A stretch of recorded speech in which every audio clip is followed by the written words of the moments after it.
Hello, everyone. We are live. I'm sorry we're very late, later than expected. Some technical difficulties. Anthony lost his power. He should be joining us any second at this moment. He's getting it all started back up, but I thought I'd hop in here and just, you know, make sure you guys weren't waiting too long. So, can quickly say hello to everyone who has been waiting and hanging out. Thank you for. Well, we've had some conversations going on.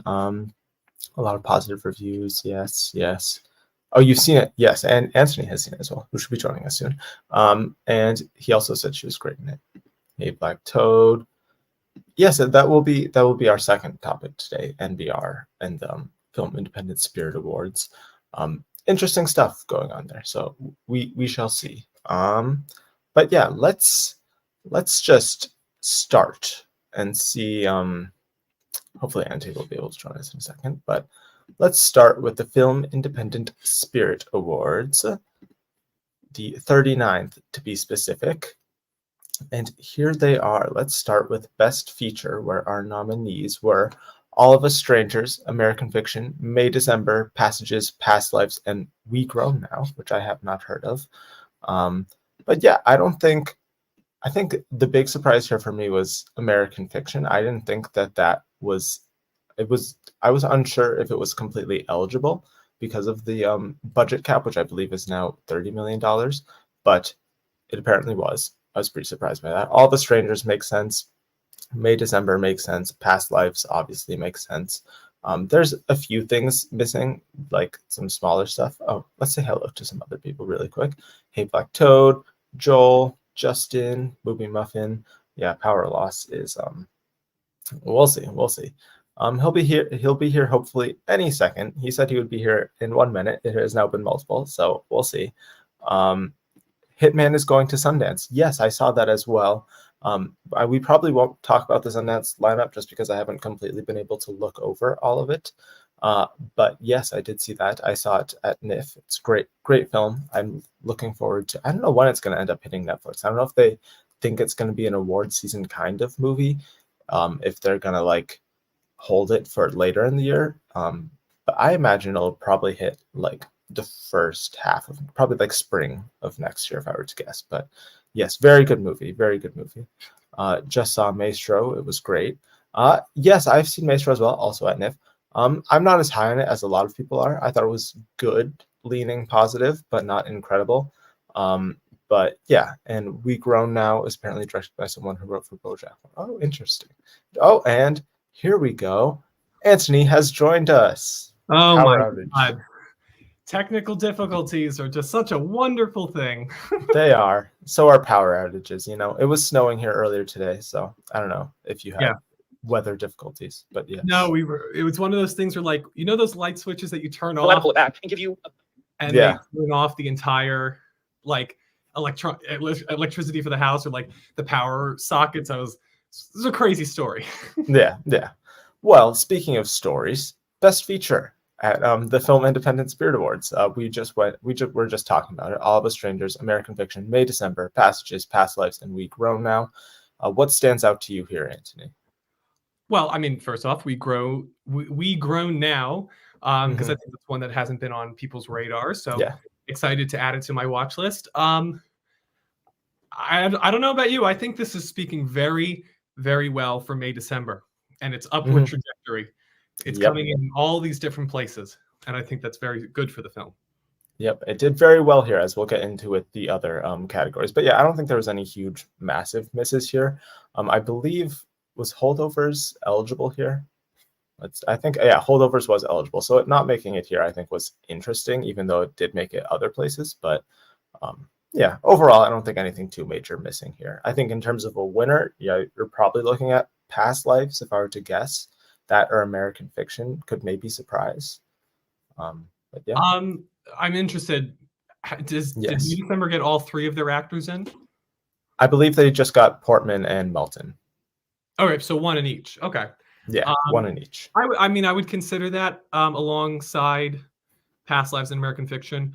I think those are really the ones that are sticking out from the indie crowd, it seems. That and it seems that a lot of these critics groups are going for Killers of the Flower Moon, which I'm sure we'll talk about. So yeah, I think May December is. I think because May December walks the line between being a popular movie, I think it definitely is an enjoyable, entertaining film. Yeah, is steeped in semiotics and interesting perspectives, and has saying that a lot ability that I think helps it. It's walking a very fine line, but I think it's succeeding on both fronts. Yes, agreed. Now, speaking of May December, Best Director, we've got Andrew Hay for All of Us Strangers, Todd Haynes for May December, William Oldroyd for Eileen, Ira Sachs for Passages, and Celine Song for Past Lives. Once again, no holdovers here, so I think they really just went for holdovers more in the performances. No, I don't think anything else. No Cord Jefferson, but I think that kind of makes sense to me. Yeah, I think it's pretty in line with what's in Best Feature. I think in terms of a winner, I would probably. Do you think they would give it to Todd Haynes or Celine Song? I'm not too familiar with whether they go for new names or old favorites, so I think it just comes down to that. What are they in the mood for? But I do think it's probably between those two. Maybe look out for like a Passages type of win, because that film does seem to be getting a lot of love. We saw the actor win at the New York Film Critics. Yes. It does seem that there is love for that movie, and this might be a place to give it, because let's say one of these wins picture, another one wins screenplay, another one wins an acting award, maybe Passages, it's given directing. It depends on what type of year. I feel like this will be a year, maybe because Oppenheimer's not here, that they'll be very diplomatic. I think when we get to the industry awards, we might not see that same level of, splitting the votes.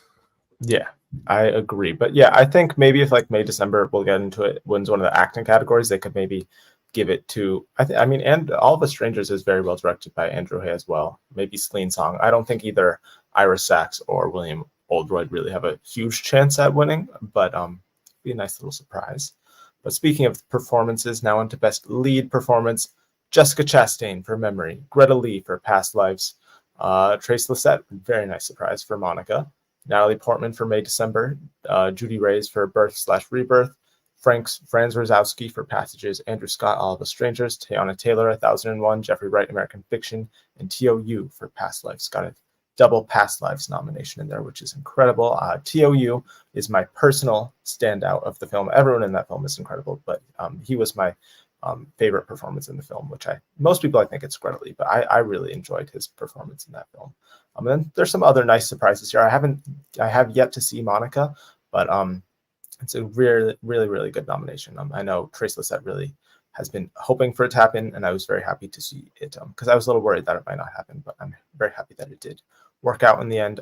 Expected stuff for movies that were in Picture, Franz Rogowski for Passages, Andrew Scott, All the Strangers, Jeffrey Wright, American Fiction, Greta Lee. Jessica Chastain is a nice shout out for Memory. I'm looking forward to seeing her performance in that. It seems like one of the more subdued performances of hers compared to Eyes of Tammy Faye, which is a little more showy. Natalie Portman is great in May, December. And yeah, Teyana Taylor, we should have mentioned that it did miss. It didn't end up in Best Feature, which I think some people expected it to. But I think the most important thing is that she made it, and I think she's the standout of the film. So what stands out to you here, Anthony?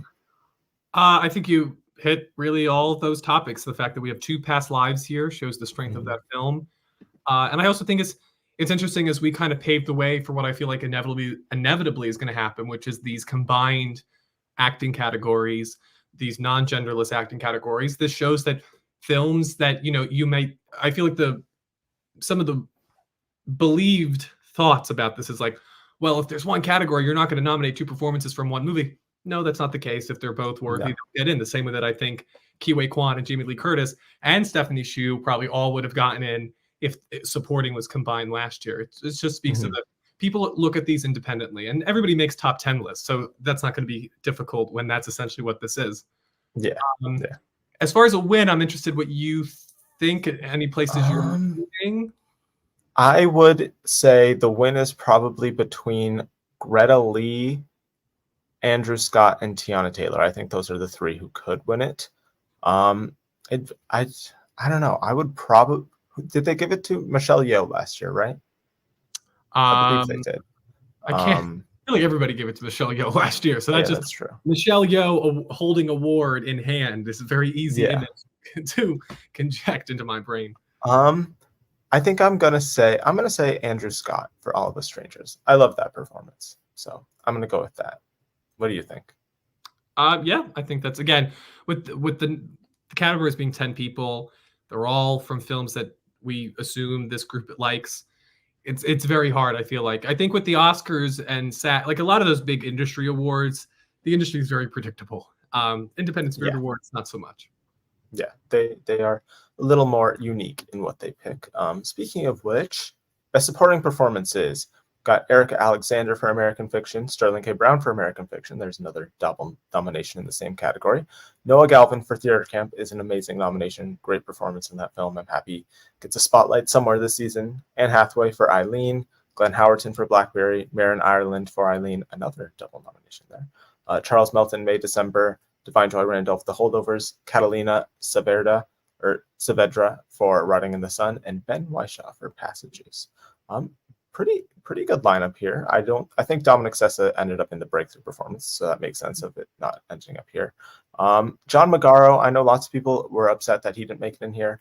I personally never really thought he had a huge chance at getting many nominations. I just don't think he does enough in that film personally for it to like warrant a nomination. He's great in it, but I don't think lots of people are. I think you leave that movie thinking of the two leads more so than him, even though he's very good in it. I think I don't know if Are You There, God? It's Me, Margaret was eligible. If it was, I would hope Rachel McAdams made it in, but she didn't. And I'm assuming Poor Things is not eligible. No, definitely not. I think Poor Things definitely has a budget higher than 30 million. Yeah. But yeah, we got two double nominations here with American Fiction and Eileen, so that shows some support for both of them. I look forward to seeing both of them. I want to suggest something. Listen, we're in the fun part of award season where everything's not decided yet. Eileen is opening in limited release this weekend.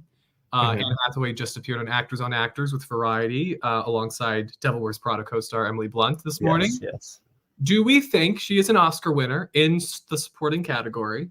Do we think that if Eileen maybe catches some momentum at the right moment, she could come in and take that number 5 spot in supporting actress? Because I think you would probably agree, supporting actress, I think, is probably the most open acting category as far as it really just comes down to whether they're going to give 2 Color Purple spots, really.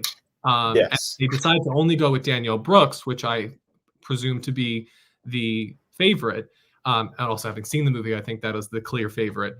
Anne Hathaway could sneak her way, especially maybe if she can pick up some love with SAG, and maybe that helps her because they do love their movie stars there. I just think that Eileen maybe came on late, but I mean, getting in here over people like we've mentioned, John Magaro. I also think the fact that Claire Foy is not here and Ben Whishaw was the passage. I think Anne Hathaway and Claire Foy are very similar actors. So I don't know, just something to posit. I think that it's interesting because usually we don't see these big movie stars in these smaller projects like this. Again, just looking at this list, I mean, Anne Hathaway's box office gross is probably the combined.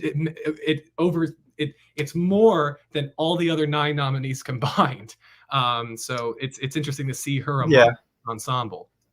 I think if the movie like had better reviews and was like, I just think it's too much of a like non-entity at this point in the race for her to like. I think she'll maybe get in places like here, but I don't think she'll when it comes to like the big industry televised awards. I don't think she really has much of a shot, in my opinion. I think that'll be mostly Best Picture contenders, and if there's going to be a like performance from outside Best Picture contenders, I think you'll see like Penelope Cruz, Ferrari, Jodie Foster, Nyad, maybe Claire Foy, All the Strangers, although she did miss here, unfortunately, before you would see Anne Hathaway for Eileen. But I'm sure she's great in it. She has a great wig in it.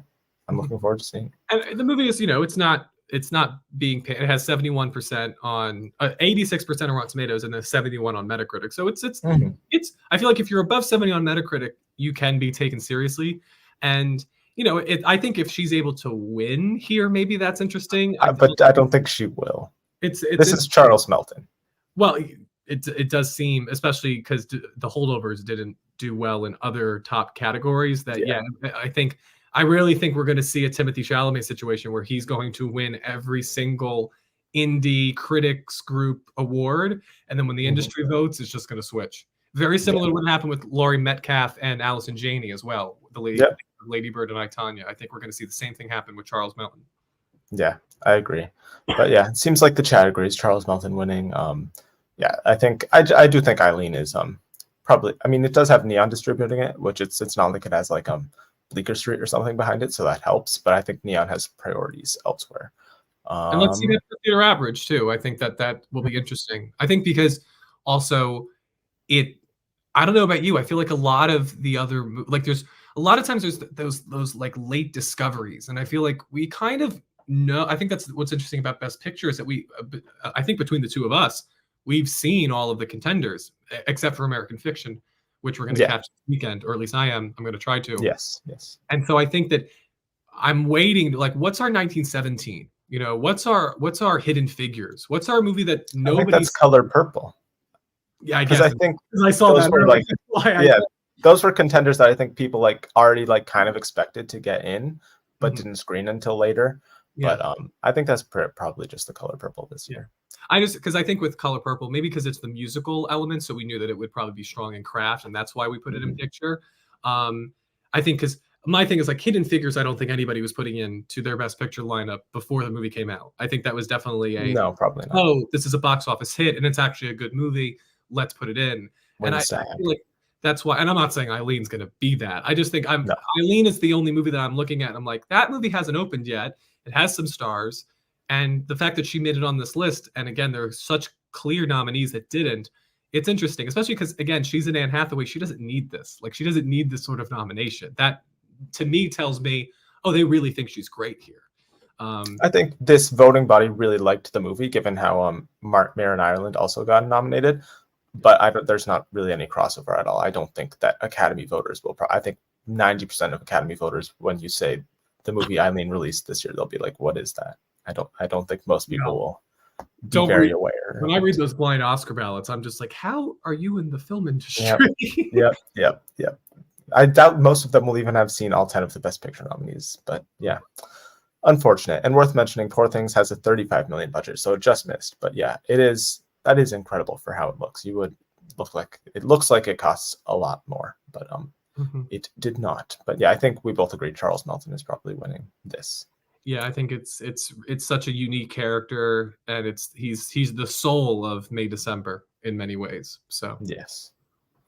So now we've got breakthrough performance, where yes, there's Dominic Sessa for The Holdovers, Marshawn Lynch for Bottoms, which is a very fun shout out. Adaban Nazar for Mountains, Tia Namor for Earth Mama, and Anaita Walizada for Fremont. I commend you with these names. I need to always at least try. I don't want to just like say, even if I say it wrong, at least I tried.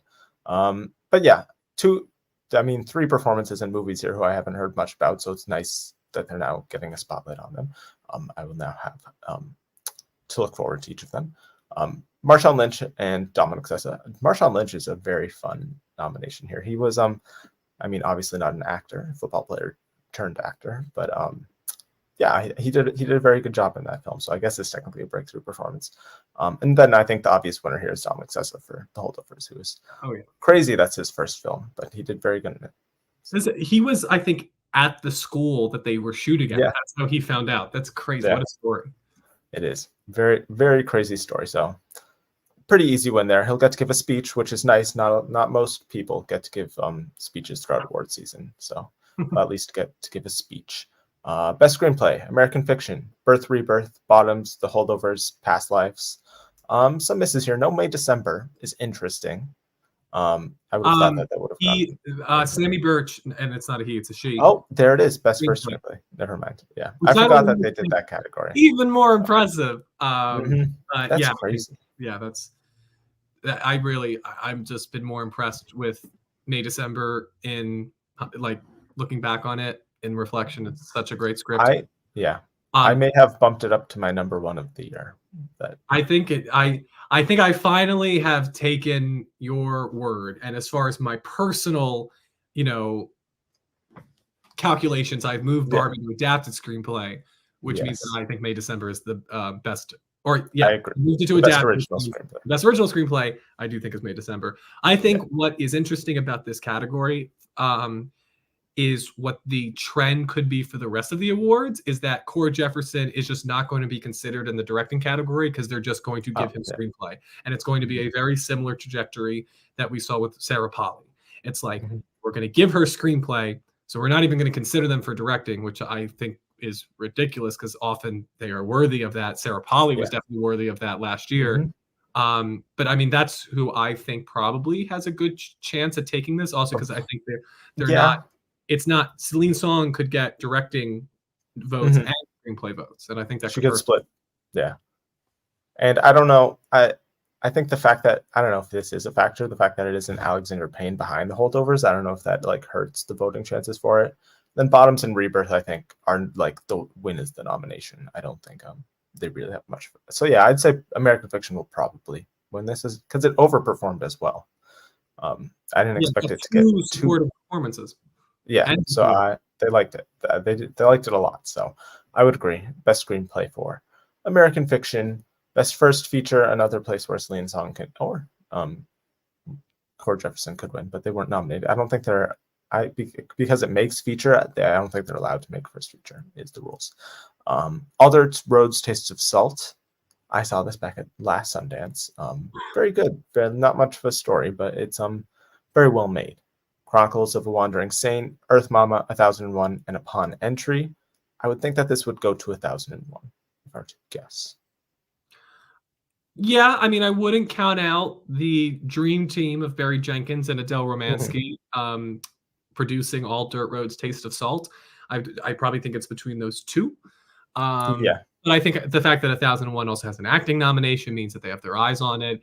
And that is the one thing that you can say across any award show. If you're nominated in multiple categories, you do have a higher chance because it just means that people have probably seen your movie. You've had to watch it for like best picture or best actor or director, which means that when it comes to screenplay or first feature, in this case, you have seen the movie, and that helps because a lot of times if you've only seen 3 out of the 5, then those are the 3 out of the, it doesn't matter. Let's say last year you didn't see Everything Everywhere All at Once, which definitely didn't happen with most Oscar voters.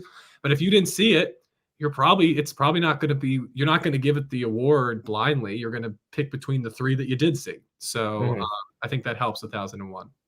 Yeah, for sure. And then I think the last one we're going to talk about here, best first screenplay, we've got Chronicles of a Wandering Saint, May December, The Starling Girl, Theater Camp, and Upon Entry. And as I think we just talked about, I think this is a very likely place for Sammy Birch. That's still insane to me that that's a first screenplay. Wow. To win for May December. I think that's pretty much it. So let us now stop that. And we'll move on to this. Yes, we did see the National Board of Review stuff. And that's what we're going to talk about right now. So let's change our banner and share our screen. But as we get into that, Anthony, you saw the National Board of Review I did. list, right? Yes. What did you think of said winners and nominees? Yeah, I think that what it's really interesting because I think these are 2 movies, one which you were kind of under-predicting and one that I was under-predicting. I think I was losing a lot of faith in Killers of the Flower Moon. I don't think were ever too hot on The Holdovers being a major player. No.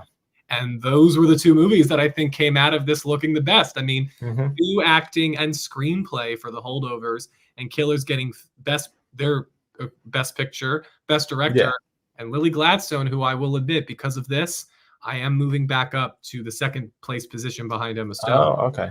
I've considered putting her at number 1. I had her at number 2, and I'm like, if she keeps sweeping all of the critics awards, like Emma Stone is a performance that I think appeals to both. I mean, they both appeal to critics and industry, but I would think Emma Stone would pick up at least one critic award. I think she did somewhere, but I mean like a major one.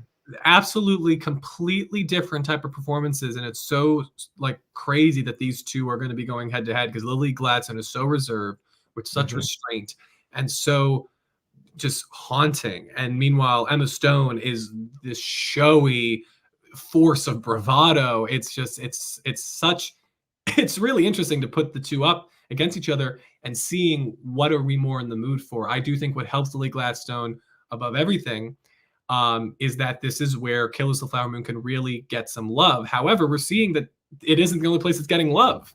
It's getting Yeah. picture awards. I think this is the second group after the New York Film Critics to give a picture. Mhm. If Killers also wins LAFCA, then we're in That's a very impressive. interesting place. I wonder if they think that they genuinely love the movie, or they feel like they think that some of the other contenders don't need their support.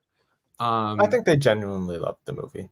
I think most critics, it seems like, very much liked the film. Yeah. Martin Scorsese, I mean, given it already won at New York Film Critics in Picture, that wasn't like a huge surprise per se, but Martin Scorsese beating Christopher Nolan, I think it surprised me a little bit. I still think he's number 2 for director, just because. Regardless of your thoughts on Oppenheimer, it does seem that that is the general consensus that this is Nolan's year. So that's why I'm like, do they really love Kills of the Flower Moon? Which they could. It's it's a very well regarded film. But is it that they want to support this movie? They want to bring it back into the conversation because we didn't see this with The Irishman. We didn't see the critics groups go crazy for The Irishman. We saw a lot of Parasites. We saw a lot of Marriage Stories, I feel, that year. Mhm. So that's why, again, the fact that they're going for the big movie, but not the big movie we all thought they were going for, I just find interesting, and that they're doing it across the board. Like, because New York Film Critics and National Board of Review, I feel, are very different groups, and the fact that they came to the same conclusion is worth noting. Very different. I think National Board of Review, as we see with some of the ones here, I think is a little more mainstream appealing than a New York Film Critics Circle would be. Yes, worth mentioning that NBR does not have a good track record for wins at all, and that they do have a history of loving Scorsese, like New York Film Critics Circle. Yeah. But yeah, I think, and how much screen time does Emma have? She has pretty much the whole movie. There's not many scenes without her in it. There's the one scene, I think, right? There's scenes with Willem Dafoe and Rami Youssef, and that's right, and Margaret Qualley. And don't have scene with Ruffalo and Rami, but it's like 90%. Like she's in the majority. Yeah, so that should not be a worry. And yeah, also The Irishman did win both of these as well, so that is worth mentioning. I think both of these groups do have a. It did, yeah. It won, New York Film Critics Circle and NBR. Yeah. And what did LAFCA go? Did LAFCA go with Parasite that year? I forget. I think they either went for Parasite or Marriage Story. Interesting. If I remember. Which means Parasite was more an industry darling then. That's really interesting. Yeah. Wow. I think. Yeah, I don't think Parasite won a ton of critic stuff. I think that was kind of like a late breaker too, because I think these critic stuff happened early. So I think the momentum for Parasite wasn't quite there at that time. That was. I think that was after, like, SAG is really when everything changed for Parasite. Wow, that's interesting. So yeah, maybe Scorsese. It just kind of he they makes like Scorsese. We're gonna celebrate it. Not many left. So yeah. Not to be morbid, but yeah, we already talked about Best Actor Paul Giamatti in The Holdovers. Who was not the only member of that trio not to get an Independent Spirit Award nomination. Yeah. I think that it was interesting. I think maybe they just wanted to spotlight other people in that category more. But I agree with you. I think you had him at number 3 when we talked about our predictions last week. I think I'd put him at number 3 now too. I don't think he's gonna miss. I think this is some of his best work. I think the film is strong enough. It's a really good performance. So. And he's really beloved. I mean, I remember when Chris Rock did his monologue the year of Oscar So White when he was the host, and he was like, Paul Giamatti, he's the greatest actor in the world. Last year, he's in 12 Years a Slave, hates black people. This year, he's in Straight Outta Compton, loves black people. So Paul Giamatti, I think, definitely, he's kind of like, I don't know, like, he's in this middle ground between, like, your traditional character actor and, like, the J.K. Simmons, Allison Janney's who win the Oscars. Because he's not, like, a big name, but he's a bigger name than, like, your Stephen Roots. People know him. He can lead this movie. And so I think that, he has a lot of warmth towards him, and he's great in this movie. So he's very good. He also has, I don't know how much this plays into it, the snub of Sideways. I don't know how many people will be thinking of that, but that does help. And yeah, Payne not showing up in director. Yeah. I think because there's only 5 spots in, because it also didn't get into picture, I think they maybe just really wanted to highlight the performances, and in particular, like the new performances from like newer actors like Sessa and Divine Joy Randolph. That's kind of the stuff that the Independent Spirit Awards do more so than highlighting previous like big name people. So yeah, and here we get a little clarification. Parasite won LAFCA and National Society in London Film Critics is what it is. I didn't make that up. I was like, there's no way Parasite got no critics. Yeah, no, I definitely won one LAFCA. That's crazy though that Irishman won 2 major critics groups, and then as soon as the industry started voting, fell off a cliff. Like at least even Fableman's won the Golden Globe. I think it might be similar for Killers of the Flower Moon. I don't sense that that's going to be a huge industry like win player in many categories outside of maybe Gladstone. Yeah. Here we go. Unfamiliar with these kind of things. AFI and NBR top 10. There's not much crossover with either of them in terms of votership. I'm pretty sure. Does AFI have much crossover? I don't think it does. I don't think so. Again, it needs to be made. The case here is these awards aren't indicative of anything. It's not like, oh, because here, scroll up a little bit, Jack. We can see their previous winners here. So like the only Best Picture winner among those is Green Book. Yep. So yeah, God, yikes. That's a big yikes. This isn't necessarily about this is going to lead into this or the same voters are in this group. It's the idea of what is the high priority screeners. The most important time I feel during award season for nominations is that window between Christmas and New Year's, because all the voters take their screeners that they've been waiting to watch because they've been busy, and they finally watch them all. And groups like this determine what's the order that you're watching these movies in. So that's why Poor Things not doing as well as we maybe thought it would hurts it a little bit, because that's a movie that needs to go to the top of the pile because it's already weird. And there might be a reluctance. I think they'll also watch it though. It's why, you look at a movie like Sound of Metal. That was a movie that, people were dragging their feet with because of how aggressive, some of it, it's an experience that people might not want to watch, or like it's very harrowing, it's very loud at points. But when Riz Ahmed was doing so well and Paul Raci was getting in a lot of critics places, like that helps people be like, that's the one I have to check out. So that's what taking these opportunities to look at these other awards groups really does for us. Yeah, and I think both NBR and AFI usually at least get like 7 or 8 right with Best Picture, and I think that's pretty. I think by this time of the season, there's usually most seasons at least 7 or 8 that are, I think, the same this year, pretty safe in picture, and it's those last few spots that there's multiple movies contending for them. But as we mentioned, Lily Gladstone won for Killers of the Flower Moon. I think she's going to win a lot of critics awards. So we'll have to talk about what we're going to who we're going to put at number 1 in Best Actress when we do our December Oscar predictions, because I'm still unsure about that. Nice little shout out here for Mark Ruffalo for Poor Things. I'm not sure how many of these he will win, but he is great in the film. You've now seen the film. Mark Ruffalo versus Willem Dafoe? Do you prefer one or the other? Mark Ruffalo. Okay. That's not setting aside personal preference. He is the one. If they're going, and I think there's a world where they cancel each other out, and Charles Melton and Coleman Domingo get in. Coleman Domingo purple, Robert De Niro stays in, because obviously it seems that Killers is strong enough, at least in the nomination phase.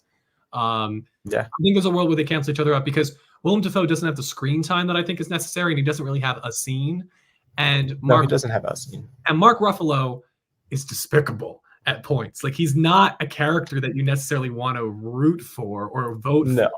And I think he's more likable than like De Niro and Killers of the Flower Moon. Yeah, but De Niro I think De Niro can get away with it because we're used to him at this point. I don't know. I think it's a little different. Mark Ruffalo, to me, we haven't seen him do something like this really before, though. So I think that could be a benefit as well. Yeah, something quite like this. I think he's definitely in there, and I could very easily take Coleman Domingo out and put him in and be confident in that 5 as far as getting in. But yeah, I think it's tough. I see a world where it's just the Emma Stone show. And that's where they're going to go. I could see that too, as it should be. I think she is the movie. So especially because we are not too high on Rustin anymore, and if Coleman Domingo and I think you're going to see once Color Purple opens, you're going to see what I saw, which is this is a performance that the movie doesn't work without him. He is such an important anchor for everybody else, and you couple in he's an overdue actor. He kind of has a J.K. Simmons, arc to his career. I really think that he could get in there and that he could kick somebody like Mark Ruffalo out, especially because I think Mark Ruffalo, he's in it, but he's not really in it at the end. He kind of fades away.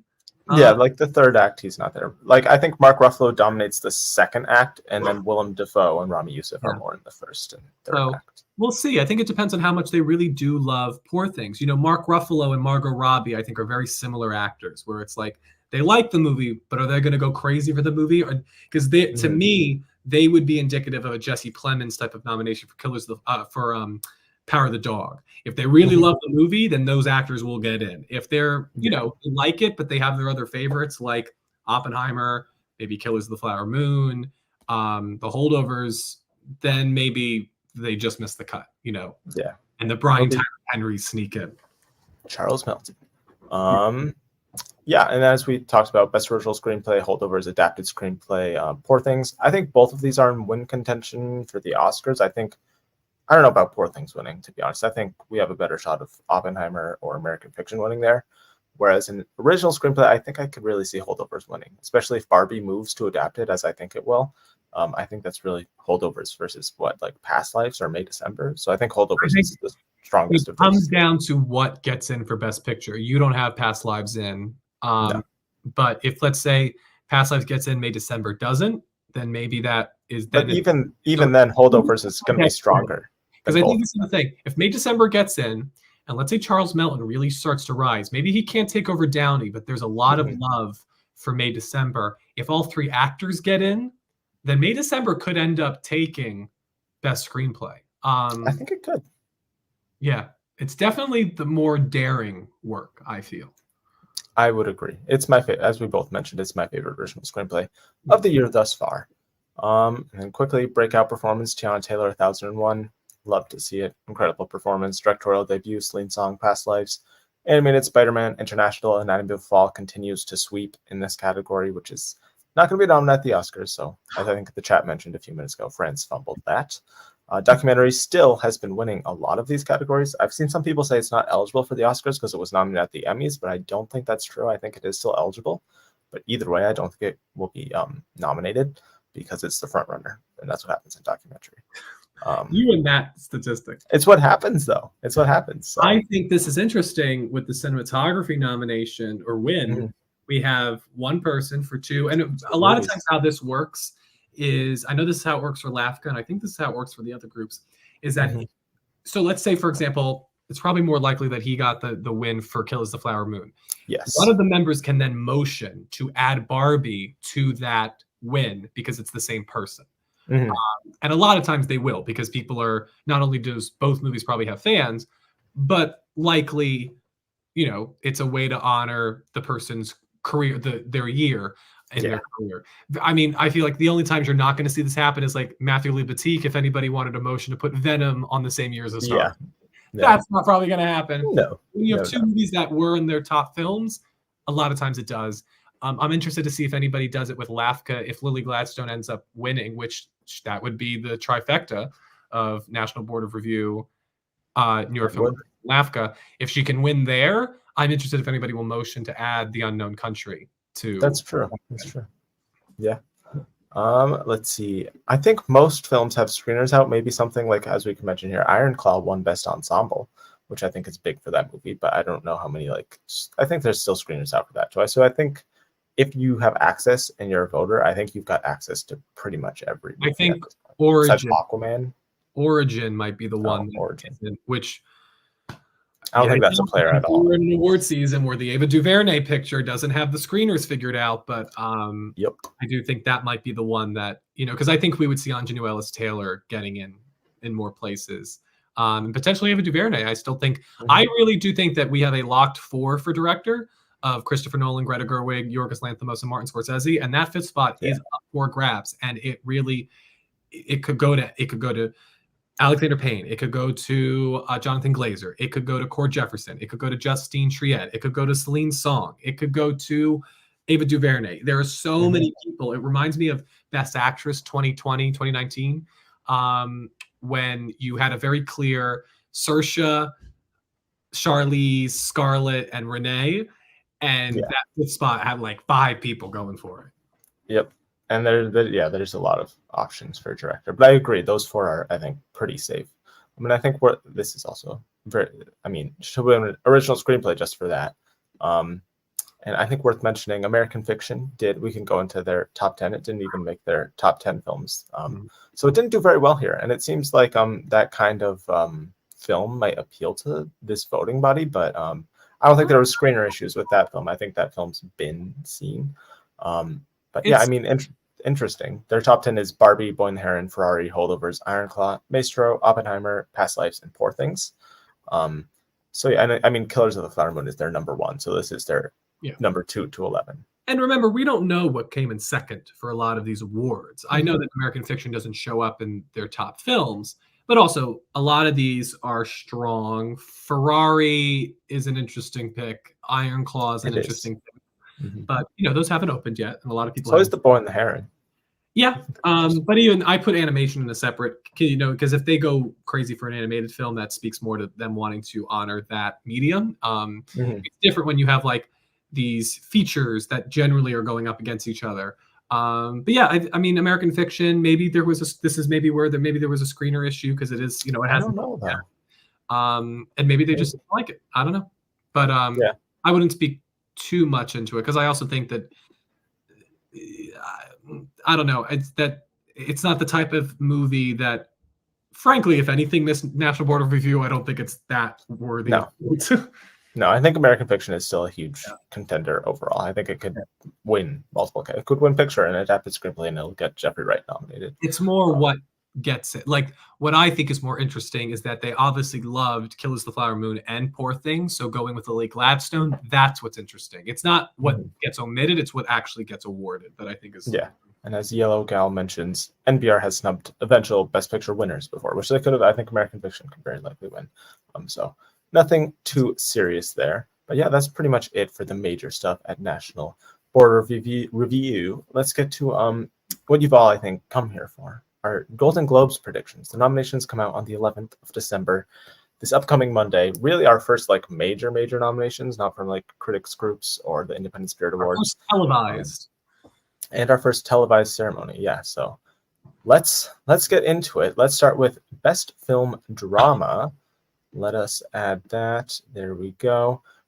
They're also worth mentioning they've got 6 nominees this year instead of 5 in every category. And they also added a bunch of new members, like a lot of new members. So there's a chance that their taste could have completely changed. I'm going based off past Golden Globes taste, but their taste could be completely different. I just love because they already have the splitting of comedy, musical, and drama. Now we have 6 nominees. It's returning in. I feel like one day, the same way that Hulu is just going to appear on Disney Plus, and we're going to be like, that just happened. I think one day the Critics' Choice and the Golden Globes are just going to combine into one, and there's not going to be any. That just happened overnight. Yes, I agree with you. I'm because there's the Gold Derby predicted 6. Which is what is the 6th one? Zone of Interest, right? I believe yes. So I can pull that up, but I purposely in a couple categories I tried to where's our music, where's our one? The Golden Globes do some wacky stuff. So going with the predicted stuff in nearly every category, which there's some categories where I'm going with the predicted top 6, and I'm like, I never like doing that, but these 6 just feel so like sure and locked in that I went with the top 6. But most times, like you, I like to at least throw one in, which was All of Us Strangers here, which I think they're going to like. So I did the same thing, but with a different movie. We agree on the top 5. Zone of Interest is the Gold Derby predicted 6th. I went with what is Gold Derby's 7th, which is Saltburn. Interesting. This is the group that really, I think more than any other group, went for Babylon. And I think those 2 movies are spiritual siblings. They were also really the first people to embrace Emerald Fennell for Promising Young Woman. They were the group that nominated 3 women for Best Director that year. Regina King, Chloe Zhao, who won, and Emerald Fennell. And that was when everybody was thinking Regina King was the predicted second. Like if there's going to be 2 women, it's going to be Regina King. So that this is where the conversation changed. So I think they like her. She also has a foot in television, which of course the Golden Globes have awareness of. And I personally, I think it's a worthy film. I think it's maybe a film that's more entertaining. You look at these other movies, Oppenheimer, very demanding. Killers of the Flower Moon, depressing. Maestro, you've seen it. It's not these aren't happy movies. Saltburn at least leaves you a little bit exhilarated. It's a little exciting. And I think it's the most different out of these top contenders. So I think it's going to stand out because of that. That's true. It does definitely stand out because All of Us Strangers, Past Lives, Oppenheimer, none of those, are super positive films. I do feel that I don't know if there's space for Past Lives and All of Us Strangers. That's what I was going to say too. They're similar ground in terms of I think the kind of film. If there's going to be one of them, I do think Past Lives is stronger. Like the more indie, dramatic film, I think Past Lives is definitely stronger. I love All of Us Strangers, so I'm partially manifesting it. But I think that sixth spot is probably down to All of Us Strangers. I have Zone of Interest at 7, but I honestly don't think that they're going to go for it here. So I'd say All of Us Strangers, Saltburn, and I don't think have they seen the Iron Claw is a thing that we'll get into in other categories. I don't think they don't. That's another depressing movie though. So they don't not get the chance to see these movies. I mean, remember they saw all the money in the world. They get the access. They saw all the money in the world before I think it was finished. So yes, they get priority. They do. So yeah, I would honestly maybe now put Saltburn as my number 7. That's a good. It does stand out. Leading you astray. Yeah. And here we go. Maestro is definitely a drama. You'd be surprised because it's about Leonard Bernstein. Not much music in that film at all. But also I don't think a movie to have A Star Is Born was a drama. At least the 2018 one. Just because you have music doesn't make you a musical. A musical is a very different genre than a movie with music. So that's why I think Maestro, I'm seeing it this week, I definitely think deserves to be in the drama. It's what they're achieving. It's a pure drama. Musical and comedies have different intents and they leave you feeling differently. And that's why I love what the Golden Globes does, because a performance like Jennifer Lawrence and No Hard Feelings, it's not going to make you feel the same way that Lily Gladstone will. And so I think that they separate them for a reason. There's nothing. Maestro being a musical or comedy would feel as out of place as The Martian did. That even more, honestly. The Martian's got a lot more comedy than Maestro does. Maestro is another one that towards the end gets pretty sad. But I'm saying Maestro has less music than The Martian had comedy. For sure. Yeah, as far as the musical aspect of that. But speaking of Maestro, actor drama, Bradley Cooper, I still have winning here. I do think they could go for Cillian Murphy. Once again, I think that those two are the only people who can win. Then DiCaprio, Domingo, Andrew Scott, and I put in Zac Efron for The Iron Claw. I think, especially seeing all the reactions to it lately, people calling him the standout, best work of his career. I think they'll have seen it, like you mentioned. They do get access. So I think he's like a teen child star. So if they're going with the old Golden Globe mentality of stars and stuff, he's a star. I could see Joaquin Phoenix maybe being it. I could see. Maybe you have Barry Keoghan getting in since you have Saltburn and drama. I could see that too. But I'm going with Zac Efron. So this is where the Globe's history comes in, and you may be having the same group. Maybe it's a different group. We've talked about it's a different voting group. But I'm going to go with what I know about the Golden Globes, which is that they love Ridley Scott. They do. Gave The Martian Best Picture. Ridley Scott beat out for a nomination Greta Gerwig and Jordan Peele the year of Get Out and Lady Bird when he had all the money in the world. Yep. And so I don't think Napoleon's going to get in for picture just because having seen the movie, it's not good. Oh my God. I think Napoleon should win Best Picture musical or comedy, not drama. My God. But anyway, I am believing that I think, spoiler alert, I think Ridley Scott could get in for Best Director. And I am going to go with Joaquin Phoenix, who has won this category 4 years ago. 4 years ago. And then, yes, I am going to also put Barry Keoghan in because Saltburn, I think, they are aware of him. He's been in a lot of movies that they've liked. They loved Banshees of Inisherin. So I think that he probably bows very well. And again, it's a very different performance. I do think Zac Efron is a really great call. I just, having not seen it and really not heard a lot about it, it's kind of something I don't want to jump into too quickly.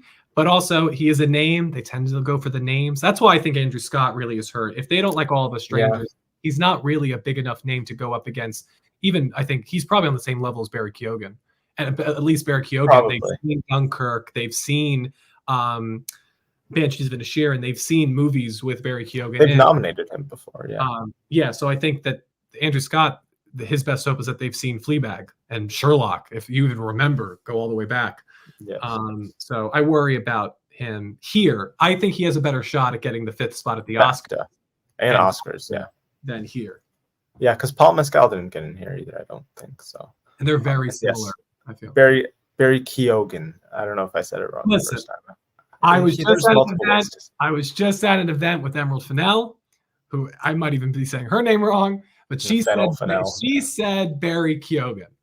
And she was asked, and she said, that's how you say it. So I'm going to go with the person who worked with him for multiple months. I had to say his name multiple times. Yeah. Yes, I would. Keoghan. If he was afraid to correct her. Yeah, that's true. But yeah, I think we'll talk about Napoleon when we get into director. We'll do that. We'll save it for then. Best actress drama. Real quick, go back. Because we didn't talk about the win. You have Bradley Cooper. I have Cillian Murphy. What might help you is the IOU factor for not giving him the win for A Star Is Born. This is where the tide turned, and we went to Rami Malek. And so I wonder if they have that IOU, but it's also been some time. I don't know. I think that because I think that Cillian, the reason to give Bradley Cooper awards is because he's waited so long to get an Oscar. I don't know if other awards, but it's like Angela Bassett can win in all these different places, but when it came time to the Oscar, they gave it to Jamie Lee Curtis. And I think we might see that. We might see Cillian Murphy win these other places, but when it comes time to vote for the Academy Awards, that's a different mindset, and then Cooper takes it.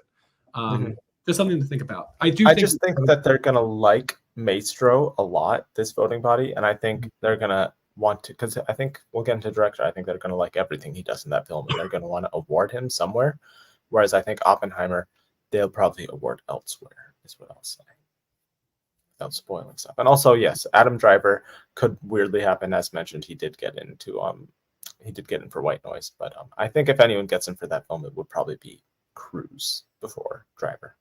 But yeah. Now I'm on to Best Actress Drama, where this top 6 is just so safe. I could only put in a number 7. I don't even know who else I would mention. Maybe Aunjanue Ellis for Aunjanue Ellis-Taylor for memory. Jessica Chastain for memory. But yeah, I mean, Lily Gladstone, Carey Mulligan, Sandra Hüller, Annette Bening, Greta Lee, and Kaylee Spaney. Seems like I imagine you have this 6 as well. Oh yeah. I think it's just a question of Carey Mulligan or Lily Gladstone. I think that's a type that I would put Annette Bening. I would actually put Annette Bening 4th. I think that's that is where I have her. I don't ignore the image. Not okay. Yeah.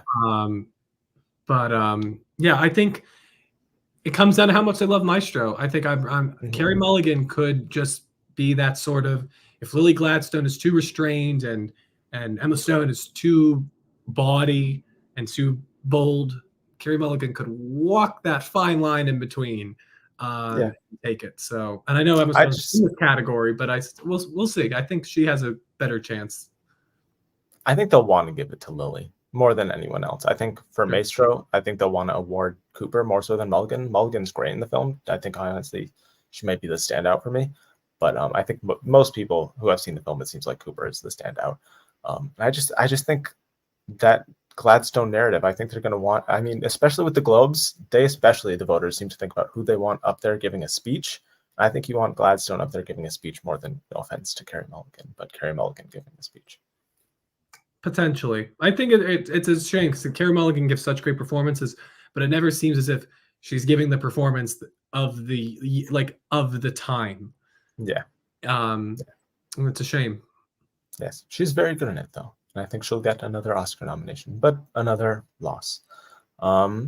Best film, comedy or musical. This is another 6 that just feels very safe to me. Poor Things, Barbie, Color Purple, American Fiction, Holdovers, and May December. Yep. Once again, I imagine you have that 6, yeah.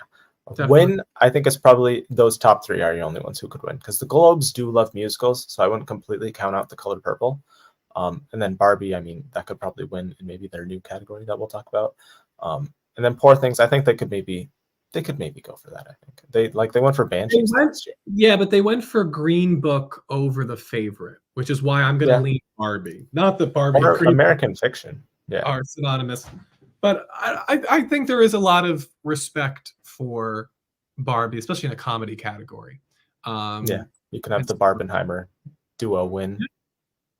I think that's very likely. Yeah. Pranks and Cats thinks Air is going to get nominated. I just think Air has died. Air has been deflated. Yes, Air has been deflated.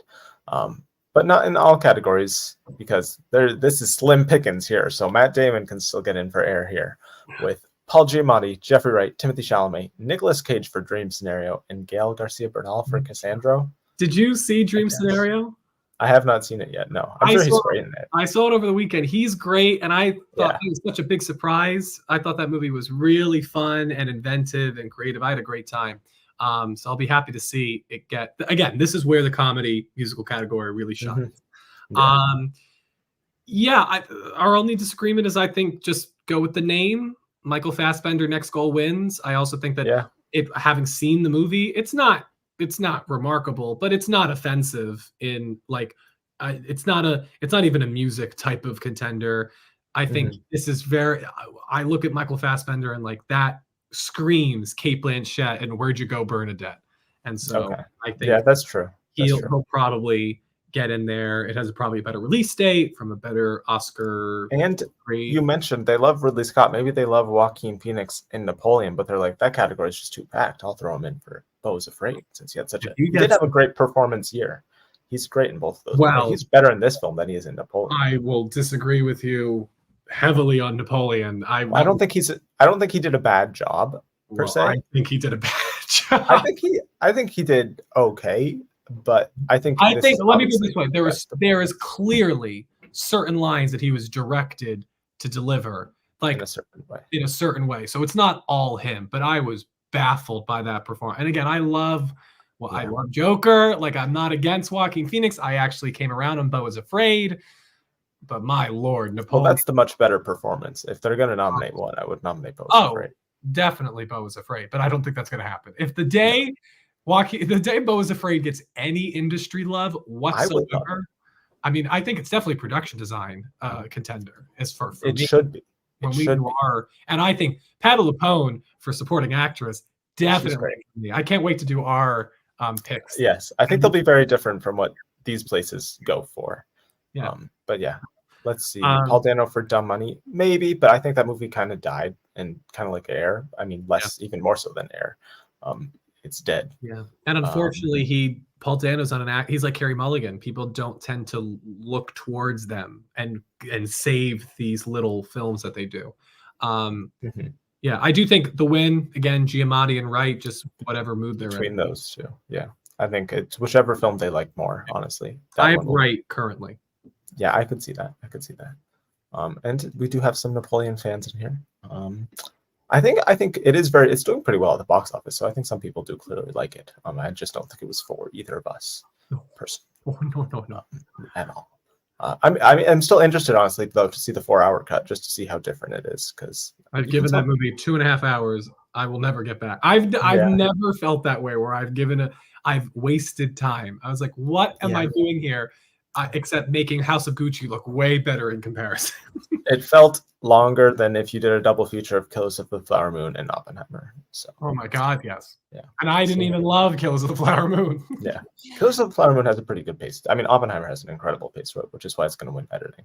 Oh yeah. But they don't do editing here. Jennifer Lane. Woo. Yeah. All right. I think this is another easy 6.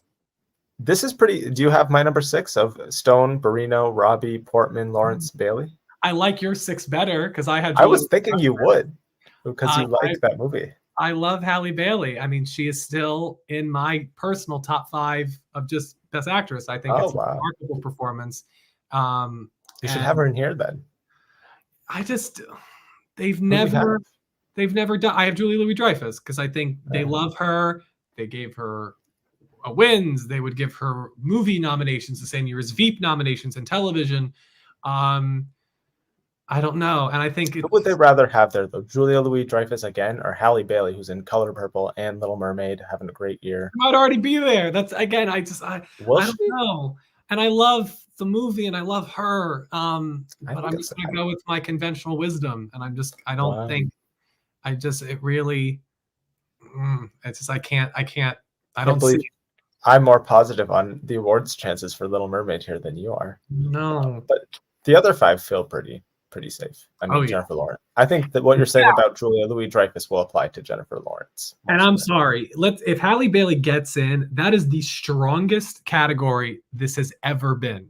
There has never been a stronger actress comedy musical category than that. Those six. You have musical performances, comedic performances, interesting, like even Margot Robbie as Barbie, which you would think is probably the most stereotypical, is so unique and so powerful. This is such a great. The Oscar 5 could come from this list, and I would be completely. Actually, I think, my current list. 4 of the 5. Emma Stone. My current top 5 is Emma Stone, Margot Robbie, Natalie Portman, Halle Bailey, and one. I think Greta Lee. Greta Lee is the one that it's an incredible category. Mm-hmm. This is very good 5.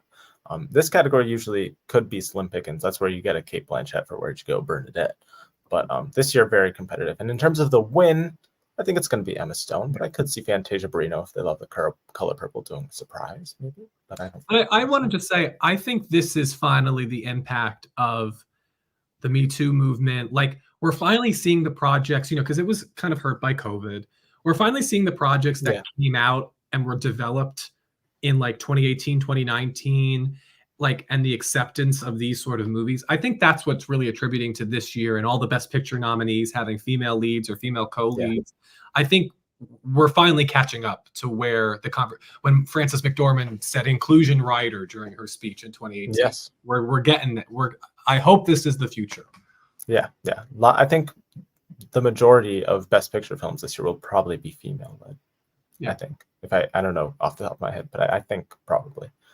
But yes, this is a great category. I would love to see Iowa Adebiri get in for Bottoms. Unfortunately, I don't think it's going to happen. She'll get in she might win on the TV side though, so she'll be fine. She'll win a gold. She'll do fine at the Golden Globes. It'll boost her chances to win. That this other movie has. Whenever we talk about Emmys, because those are happening at some point, we'll definitely do at least one episode on it before the winners, at least. But I think she's got a pretty dang good chance of winning that. Also. Oh yeah, her, Sarah Snook. I'm feeling good. Yeah. Best Supporting Actor: Robert Downey Jr., Ryan Gosling, Charles Melton, Mark Ruffalo, Robert De Niro, Willem Dafoe. Maybe Sterling K. Brown could sneak in and I think take Dafoe's spot. But I feel pretty good about that 6. Yeah, I think the runners-up you have are the runners-up that there will be, but that 6 feels pretty locked to me. I mean, they did Ben Affleck for The Tender Bar, so who knows? But oh my God, another movie that was so boring. Yeah, I mean, so was Air. So yeah. Yeah, but Matt, I don't know, and nothing against Ben Affleck because Ben Affleck was by far the best part of that movie. But I don't know, Matt Damon and Viola Davis made for a much more enjoyable sit with Air, but still not a great film. And do you think they'll give the win here to Downey? This is the start of him winning the televised awards. Yeah. Oh yeah, I think so. Unless I would be very surprised if anybody can overtake Downey, because I do think that only those 2 people below him have a chance. I think. Oh yeah, for sure. And I just don't see the narrative for either one. I think Downey has everything working. I do think he has the family thing that Jamie Lee Curtis had and Laura Dern had. That seems to be what they like to do in the supporting actor categories, is honor a family's work. That seems but recently they do like giving these new faces, who have they like these new discoveries. I mean, the last 2 winners. I mean, Ke Huy Quan was a but they're discovery, not young. But I know that I think that helps Charles Melton's case more so than I think he's got a little more of a narrative than I don't think Ryan Gosling has much of a narrative. I think it would help if Coleman Domingo got in for The Color Purple. Would help him. They don't tend to give when's the last Best Supporting Actor winner for somebody who was under 30 or under 35? They tend to go with older character actors or actors who have not. It's the Robert Downey Jr.'s, the actors who have not gotten this Daniel Kaluuya. opportunity. COVID year though is anomalous. I Not know really a supporting that is role. now, but we say that all the time. As far as 2020 is a hard year to compare because you would have had some of the 2021 movies in that group. I still think he would have won amongst those bunches as well, though. True. I think that's one of the best performances of this decade thus far. So, but that's also, I mean, Judas and the Black Messiah. I mean, you're probably Mahershala Ali. I don't know how old he was when he won. Mahershala Ali is almost in his 50s, I think. So, oh well, then there you go. I don't think Charles Melton. Like Riverdale isn't that far away. He's still a teen type. Like this is the away from the teen idol. But I think I really do think that he's. I don't think it's for sure he gets in too. Like we have to acknowledge December needs to be maybe he's a Brian Tyree Henry and he can get in without the rest of the movie. But Brian Tyree Henry had been doing great like work that people had been recognizing on so many scales. Yeah, but I think what you see with some of these like casts, like everyone wanted to meet the Coda cast, everyone wanted to meet the Everything Ever All at Once cast. I think we see this happen with certain people. I think everyone's going to want to meet Charles Melton. I think everyone's like, where did you find this guy? And like we've seen, everyone has been taking photos with him. Yeah. Robert Downey Jr. was just seen like taking photos with him and apparently like FaceTiming him and like praising his performance. And I think Julianne Moore and Natalie Portman, it seems like kind of like Leonardo DiCaprio is shining his light on Lily Gladstone. I honestly think Moore and Portman are shining the light on Melton. Yeah, well, I think it helps that you already have an Oscar. yes, all three of those already have their Oscars. Yes. Yeah, I think Angela Bassett won here. I think Downey will definitely win. I think so. And he'll win with SAG. I just don't see where BAFTA is really the only major award that I could see maybe Downey slips up. Everywhere else, I think Critics' Choice. I could see maybe a world where he ties with Charles Melton because Critics' Choice loves their ties. I think that's very plausible. That way they can halfway be right about who wins the Oscar. But I think if you look at the narratives here, I think Charles Melton has the second strongest narrative is all I'm saying. Yeah. I think Downey has the best narrative, but I think if anyone usurps him narrative-wise, I think Melton is the only shot at it. Melton is your Stephanie Hsu, maybe gives the best performance of the category. But Jamie Lee Curtis has been around longer. Yeah.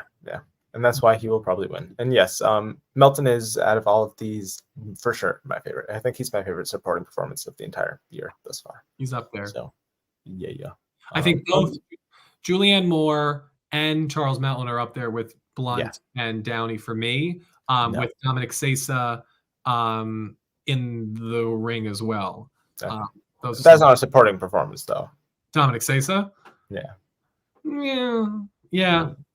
the lead, honestly. My rule is you need to be in 40% of the movie or more. I think he's in. And I honestly think he's got more screen time than Jumanji, maybe. We'll have to see. And who was it? I saw somebody that was like 39%. I was like, God, so close. Maybe it was, I think Melton was right at like 39%. Maybe that's what he saw. But interesting, Jacob Elordi is an interesting shadow. He's having a great year, but I don't think either of those. I mean, maybe you have Saltburn in, but I don't think either of those films are super strong. Priscilla's going to be the one that gets him in. He's playing Elvis, and I don't think he'll get in for that. I think both movies. I don't know. You don't leave. The thing about all these people, Downey for sure, Gosling for sure, De Niro definitely, Melton definitely, and then I think Ruffalo and Dafoe are hitching a ride on the Poor Things thing. But those other four, you leave the movie talking about them in a major way, if not the main thing you talk about. Elordi is not the main thing you're talking about with Priscilla. Kaylee Spaney is, and then Sofia Coppola, and then Elordi, and then for Saltburn, Barry Keoghan, Rosamund Pike, Allison Oliver. He's probably the fourth most talked about performance in that movie. Although it makes sense when you see it. Yeah, he's good, but he's not the one that everybody's raving. He's not showy, no. But he, I think, did the best job crafting an actual character. I'll say. I don't think RDJ is going to win. I really think Melton has a strong chance if he can take the Globe or Critics' Choice and then SAG. He needs SAG. I think really whoever wins that SAG is who's going to win. Honestly, we saw that last year. I think it's going to be the last ceremony again. It's going to have the most voter overlap, and there's only going to be 5 slots. I think SAG will be very telling this year. Yeah. I would just caution that for people who think that he's going to win and Downey won't, it's got to be unanimous that everybody thinks that he is the best. Because if there is any doubt, they will go with the person they think deserves it after all this time.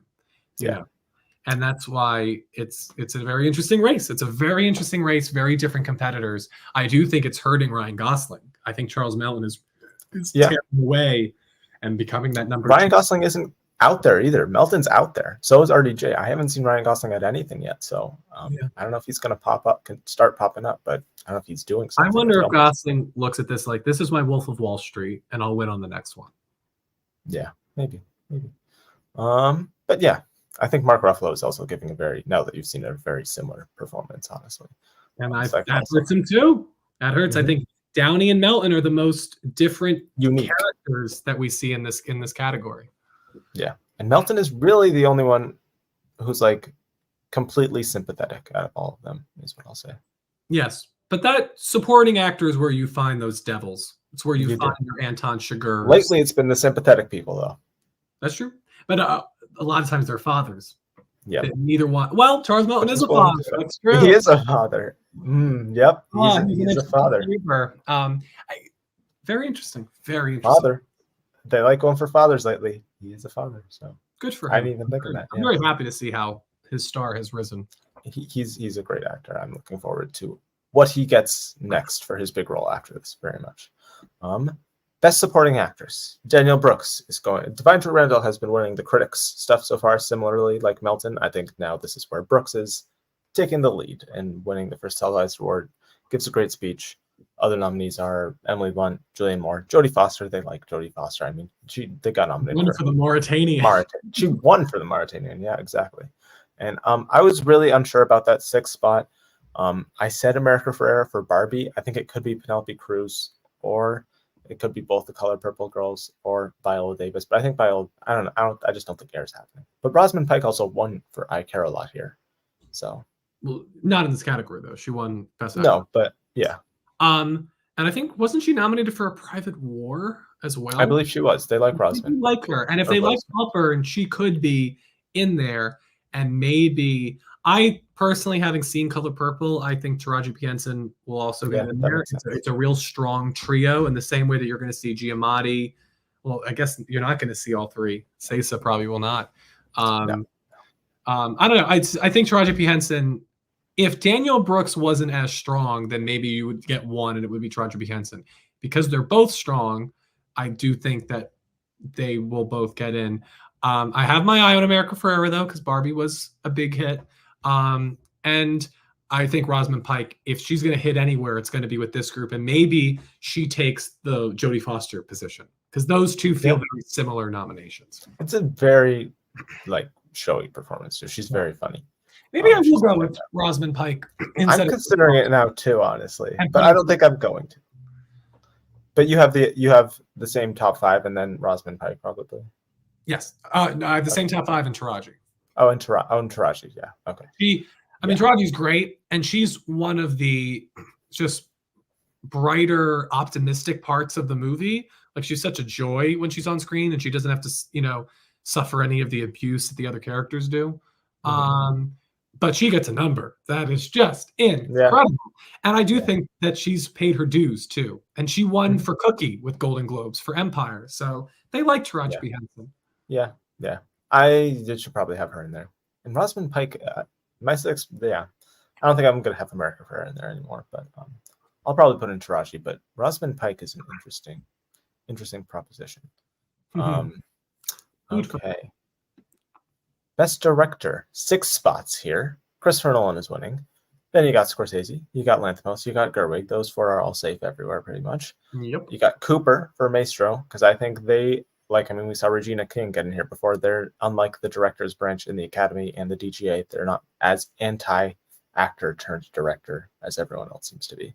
And then Alexander Payne for The Holdovers, just because they don't usually, if you look at the past nominees, they don't go for the international picks. Like, they didn't nominate, what's his name, who did another round? Thomas Vinterberg. They didn't do, what's his name, who did Triangle of Sadness? Ruben Östlund. They didn't do Ryosuke Hamaguchi. So I don't think if Justine Triet or Jonathan Glazer gets in at the Oscars, I don't think they get in here. I look at maybe Todd Haynes or Cord Jefferson before them. But do you have the same 6? Yeah, I was toying with Ridley Scott because of how much they love him, but I do think that it's very rare, especially when they have, 6 contenders here, that the movie doesn't get in for picture, but it gets director. I think that is rare for this group. And Mhm. so, yeah, I think Alexander, I think you make a great case about Bradley Cooper. I think that top 4 is locked. It's locked Yep. everywhere. Yeah. And so I do think it comes down to Ridley Scott versus Alexander Payne. And because you've been so kind, you've taken some of my suggestions, I will take Yeah. yours. And I will go I like think Alex. I think Napoleon awards wise is ending up as more of a last duel than either of any of the movies he got in for at the Golden Martian or All the Globes. Money in the World. All Yeah. the Money in the World, I would love to have seen the trajectory of that had the Kevin Spacey news not come out. And Mhm. I think Yeah. that helped it because it was like, we're voting for moral, ethical filmmaking in Yeah. 2017. Yeah. Mhm. It was very, Honestly, his best film of like the last decade is Last Duel, and it didn't do very well. And Napoleon is like 10 times worse. So you don't like Last Duel though, so that I doesn't. think Yeah. his best movie of the last decade is probably The Martian. Martian for me. That's yeah. I liked Alien Fair. Covenant a lot when I saw it when I was Yeah. 15. I really enjoyed that movie. I would need a rewatch of that to be sure. So But yeah. yeah, He has a feeling Justine or Celine. Maybe. I don't think Past Lives is going to be super strong, and they just don't usually go for the international picks. He did miss for the favorite, but now there is 6 slots. I think this is a stronger contender than the favorite. And I think it's showier direction-wise as well. and I think The Favorite helps. The Favorite opened Yeah. the door that now this is what we talk about, the priority screener. Poor Mhm. Things is a bigger deal because The Favorite was beloved, and I think that Yeah. helps. I also think this is definitely a directorial achievement. I think Oh yeah. I don't know if I would nominate the screenplay for Poor Things. Um, I think it's good enough to be it's nominated. good I think. enough personally, but the directing. The directing is it's incredible. I think he might be my sorry Christopher Nolan, my personal winner in the category. Incredible direction. Best screenplay, as we were just talking about: Barbie, Poor Things, American Fiction, Oppenheimer, Holdovers, Killers of the Flower Moon. I want May December to get in. I don't think so. Maybe Anatomy of the Fall. That's it. I feel pretty good with that 6. Yeah, I had the same thoughts. I would love May December to get in, maybe Past Lives, but I think it's going to be this 6. And it's They interesting you don't have split it. Barbie winning. That's interesting. I think it's Any of those top 3 could win, I think, is what I'd say. I would put Oppenheimer in there too because they've I, shown that they like your movie. They'll like Quentin Tarantino. I think won for screenplay, one picture. He didn't win director because that was Sam Mendes for Once Upon yeah, a I Time. think usually they split director and screenplay, though. Maybe Like you're right. Banshees won last year for screenplay and director. That's true. Oh, Spielberg won The director. year that 3 Billboards wins picture, actress, supporting actor, and screenplay, it doesn't win director. So you might be right. And maybe this is where I really do think Barbie is where it should be awarded. It's a place to award Greta Gerwig and Noah Baumbach. Mm-hmm. And I think that could be a trend that we see start at the Golden Globes. Yeah. So I think Barbie, Poor Things, and maybe I think American Fiction is strong as well. So one of those 3. I think American Fiction is strong in other places because again, this is the group that like didn't really go all in on Get Out and Lady Bird, and that's true. That to me is indicative of they like their bigger.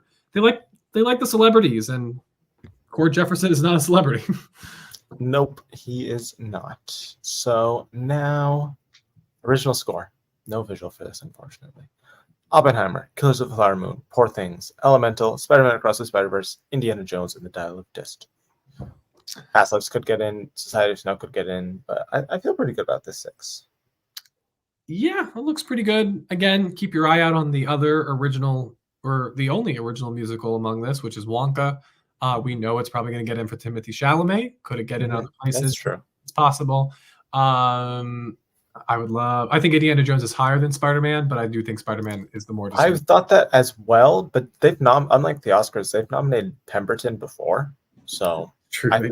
Motherless Brooklyn ring a bell? Yep. So, and I think it is a much stronger score than Dial of Destiny, but I think both of them. I don't know if I think Dial of Destiny has a better chance at the Oscars than it does here, honestly, for a nomination. But I think that 6 is pretty safe.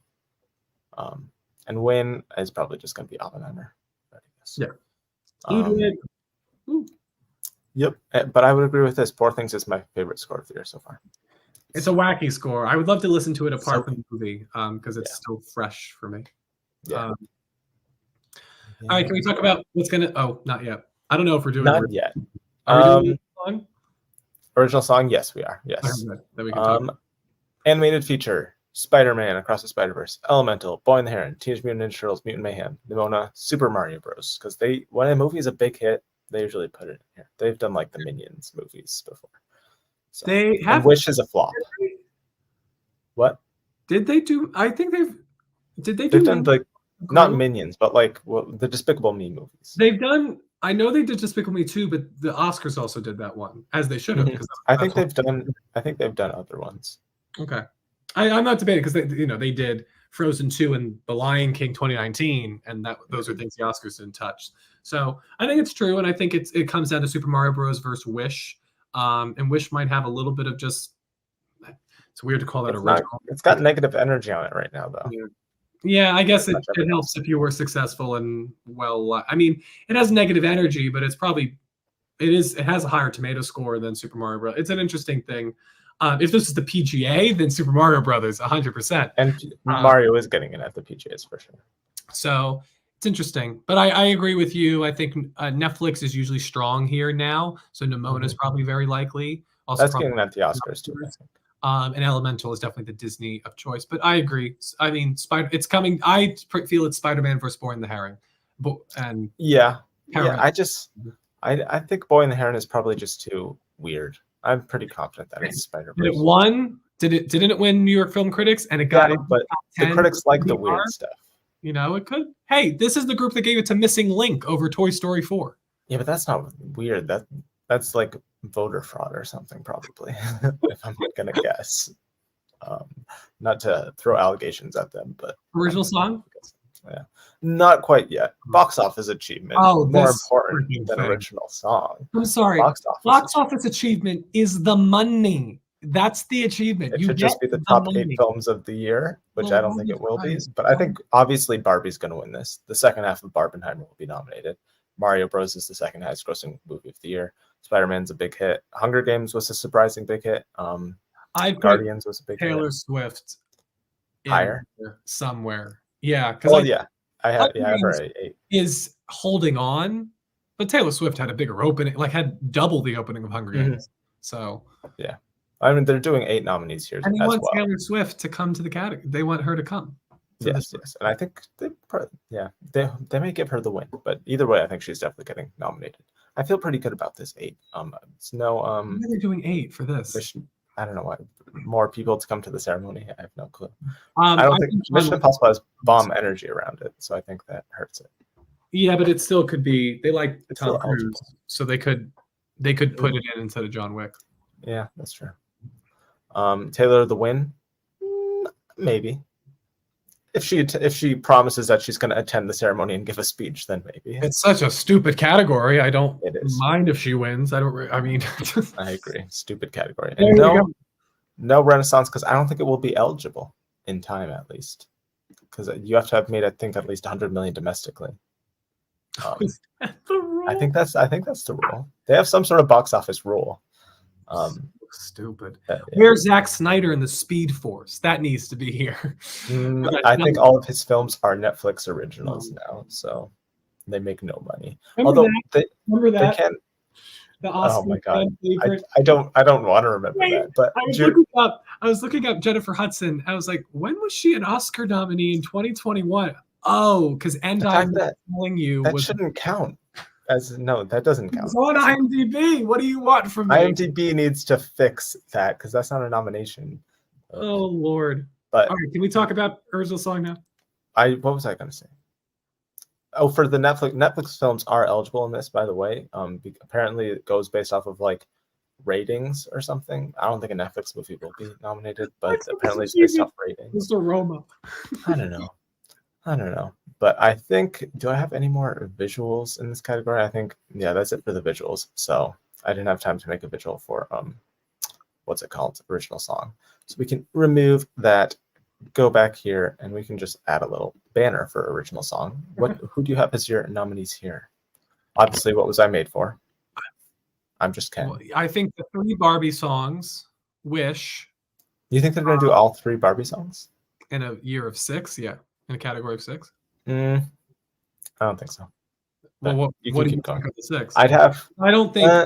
I think actually, a Wonka maybe. song will get in, Wish will get in, the 3 Barbie songs, and then the Color Purple song. Maybe one of the Yeah. Barbie songs goes out and Little Mermaid goes in. I would actually do the 3 Barbie songs, the Wonka song, the Color Purple song, and Olivia Rodrigo's Hunger Games song.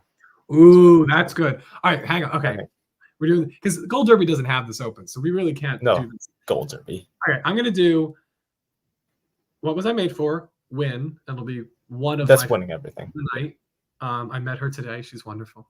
Oh wow. Yeah. I'm Just Ken. Color Purple, Halle Bailey song. Yep. Maybe Little Mermaid. Let's go Little Mermaid because they're gonna take it more seriously than other places. Maybe. Wish, Wonka. You're not doing Hunger Games? Oh, sorry. Wish, Hunger Games. Because Taylor Swift got nominated for Safe. Taylor Swift has many nominations here, and they like their pop stars. For the Hunger Games. For the Hunger Games too, yeah. But she also got nominated for like that Bayou movie or whatever it was. Oh, where the crawdads thing? Yeah. She got nominated for that. But yeah, I think because the Barbie songs are inevitable. Halle Bailey is a big star. Olivia Rodrigo is a big star. Ariana DeBose. She won the Golden Globe, right? For the year that she did. Happened. Yeah. She's a big star for them. So yeah, I think that's I'm gonna lock in the 3 Barbie songs, the Color Purple song, the Wonka song, and Olivia Rodrigo for. I just haven't. The more I think about it, like, yeah, it makes sense that the Wonka song would get in, but like nobody's talking about the music at all. Nobody's talking about. Well, no one's really seen it yet. From the people who've seen it, I hear nothing about. True. That would be my number 6. Hopkins Returns. You heard things about the music. I have heard nothing about the. But who's talking about that Wish song? That's not. But it's just that it is the Disney power ballad for the new princess-esque movie. Like it just feels inevitable. And then there's obviously Peaches, which is yeah. If anyone's going to do it, the Globes would do it. So I guess it's worth mentioning. I don't know. Did they do Everything Is Awesome, or was that just an Oscars thing? I think they did. Let me look. That makes sense for a Globes kind of thing.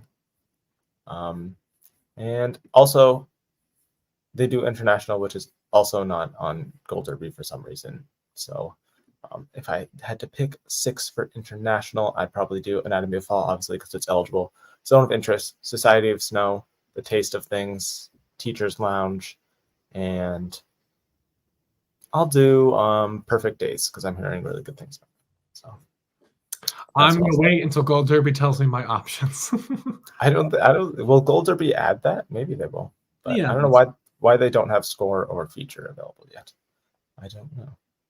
Apparently people are saying Timothy can't sing, so I don't know. I've heard some people say he carries the tune. I mean, I've heard him sing a little. He's fine. I think he's not going to take people out of the movie. I think it's going to be like Emma Watson. Like it's not going to hurt the movie, but you're not going to rave about his singing. But I think he, as an actor, same thing as same thing as Emma Watson. The acting carries maybe the average singing. Hopefully, though. He's mixed well, which was not the case. Watch Sideways' video on Disney live action remakes to find what the hell happened with Beauty and the Beast. We've all heard him sing as Little Timmy Tim as well. Statistics. You know, you have to understand, this is somebody who we have video of him having sex with a peach. And the fact Lil Timmy Tim is the thing that he can't live down is remarkable. Are you aware of his Xbox controller custom channel on YouTube? No. From, like when he was 10 years old, it's still up, I think. He like made custom Xbox controllers and like tried to sell them online. As we get more younger celebrities, they now have digital footprints, which is very funny. Hey, when we're rich and famous and we're doing our you can watch these videos. You know, we have to.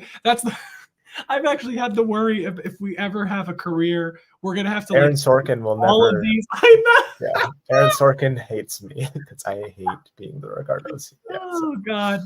Don't expect any resumes to be sent to Aaron Sorkin. But yeah. Oh, also Totem. Yes, that is doing. That's getting a lot of surprise nominations. So it's opening soon too. Possibility. I think the Golden Globes stopped doing this I think I remember there were like, yeah, I don't know. It was All weird. places, But the Hollywood foreign press is going to do these BS. yeah, weird stuff. Yes. Have you not seen the film? He did. Yeah, he did. He did. Call me by your name, not in Wonka. Let me just make that clarification. No, he does that in Wonka as well. Call me by your name. Let's see. Can imagine the scene in Wonka? That would be a nightmare. It wouldn't be with a peach though. Me. Oh God, no. The peach would probably be alive in Wonka. Can the Globes nominate 2 movies from France? I don't think they have. The Globes don't have. The Oscars need to get rid of that rule. They can do that though, because they did it with Portrait of a Lady on Fire and Les Miserables. We're in the same category in 2019. Yeah. The Oscars need to get rid of that rule because that's just stupid. It's just strange. It's like what? But there's like politics involved in that as well. Like there are countries who like filmmakers make movies that are like maybe negative towards the politics of their country. Then because the country decides what movie gets submitted at the Oscars, they're obviously not going to pick that. And then a great movie can't be eligible because it wasn't picked. Or a country can have multiple great movies, like Portrait of a Lady on Fire should be nominated. That's a different story. And because they can only pick one, that gets left out. So yeah, I think it's a stupid rule. It's 6 years old, so I guess it's memorable though. But yeah, that's pretty much it. Unless anyone has any more questions, I think we've run the gamut. I'm not sure what is happening. Obviously, I think next week our episode will be about the Golden Globe nominations. And I think we'll probably do a review roundup next week. At some point, yeah, we'll have a review roundup coming out, dedicated for all of that. Yutaka, Poloff, I can't make it happen anymore, but Poloff should have won. No offense, Parasite International Feature that year. I was like, what the hell is Poloff? Portrait of a Lady on Fire. I know. It's long to type out. It's a long is this thing. Some horror movie that you love? Is this That's a great acronym. TV predictions for the Golden Globes. Oh, wrong thing. We did. I did see that. We can talk about that in a second. TV predictions for the Golden Globes. I don't think we have time to do that. I didn't make graphics for them. But we'll talk about the TV stuff when probably because when is it it's in January, right? That means currently, yeah. So before the winning ceremony, we'll definitely have an episode talking about who's going to win at the Emmys.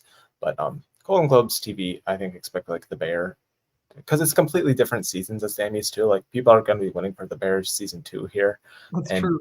They still haven't won for the Bear season 1 at the Emmys. You're nominated for season 1, but at the Emmys you're winning for season 2. Yeah, you can't. It's insane. I don't know what the Emmys are going to do. It's Sarah Snook needs to win, and that's all that matters. That's all that matters. Yeah, that's all I need to see. That's all I need to see. I agree. I'd love to also see Dominique Fishback win at the Emmys. Kieran Culkin. Kieran Culkin. Yeah. That's an interesting category that we'll have to talk about. That's a very competitive category. I think he's climbing. I think people realize we can't go without giving it to him. Yeah, I think Pascal and Strong are also strong contenders. As we saw, yes, I saw the trailer. It doesn't come out for a long time, but broke a lot of internet views. What? Do you play GTA? I do not, no. But I did see the trailer because everyone saw the trailer. My coworker forced me to watch it, so I saw the trailer. Yeah, remember the Emmys. LAFCA predictions, we don't really do critics group predictions. We'll do Critics' Choice Awards predictions probably. I don't know when those are. We'll probably do that. I think we said last week, like they are either going to be the group that they went for Boyhood and then they went for Mad Max Fury Road. You never know what group we're getting. Yeah, they're very indicative though of the winners. Like I think they give to Parasite, Moonlight, Shape of Water. But we should say that's not why they are not voting trying to predict the Oscar winners. No. I just think a lot of the talk. That's not how they vote. No, I think of all the critics groups though, I think LAFCA is the most in touch taste-wise with Well, what the industry will I go think for. the geography of where they are Yes, has a that lot to does do help. with it. Their mindset Yes. is probably similar to a lot of the industry people who are voting because they're technically part of that industry. They're in LA. Yeah. And then I didn't have a chance to look at this Sunday. I saw a few films. Lots of starry films is what I saw. There's like a Pedro Pascal film. There's a Kieran Culkin film with. I need to look over it. If any of them are available online digitally that I'm interested in, I will be buying tickets to them. That's where I saw Magazine Dreams. Who knows when that's coming out? So you can see some stuff. Yeah, never. I've one of few who I've seen that. That'll be a Hulu original film coming out in August of next year. Yeah, who knows? But yeah. I guess that's the note we're ending on. Magazine Dreams. But yeah, Anthony, where can they find you on the internet? At Anthony_post. In all those places, you know where to find me. Letterboxd, X, Twitter, whatever we're calling it these days. My desire to be factually accurate means I have to say X, but I feel like that's wrong, so I end up saying Twitter. It's still twitter.com, so you can say Twitter. That's true. They're not going to get x.com, that's for sure. And I don't think they want that.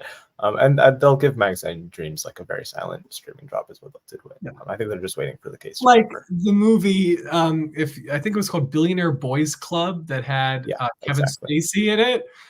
That's the future. I don't know where you can watch that. I don't know if you want to, but Jonathan Major is probably a terrible person, but really good performance if you do watch the movie.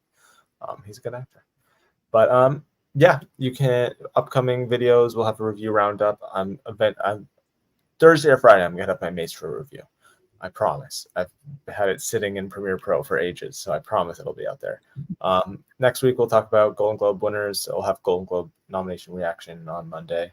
Then the following live stream will break that all down. Critics' Choice nominations, and then I think SAG and PGA and DGA are like middle of December, so we'll have that upcoming as well. Yeah. So lots of upcoming stuff for you all. So subscribe, obviously, if you want to be up to date with all this stuff. I feel this is a unique year where we're not going to have to wait until the end of February to do our award show. I just need to see. That's really the international stuff, like Zone of Interest, Anatomy of a Fall. I'd like to see Perfect Days before I pick my Best Actor lineup. But that's two other things. And we'll hopefully we can team up with both members of Oscar Buzz. Last year we only had yes. Big Perfect Days fan over there. Yeah.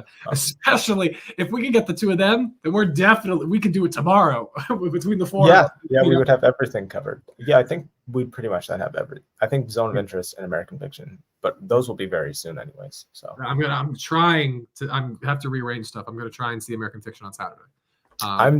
I think I'm going to see it this weekend as well. Yeah. And then it's really just Zone of Interest. And I have to see Color Purple, so I have to wait until Christmas. You have to see Color Purple, yes. But yeah. And Sam as well. Yes. I don't know what Sam's preferences are. Yes. In terms of film this year. But yeah. I think we shall see.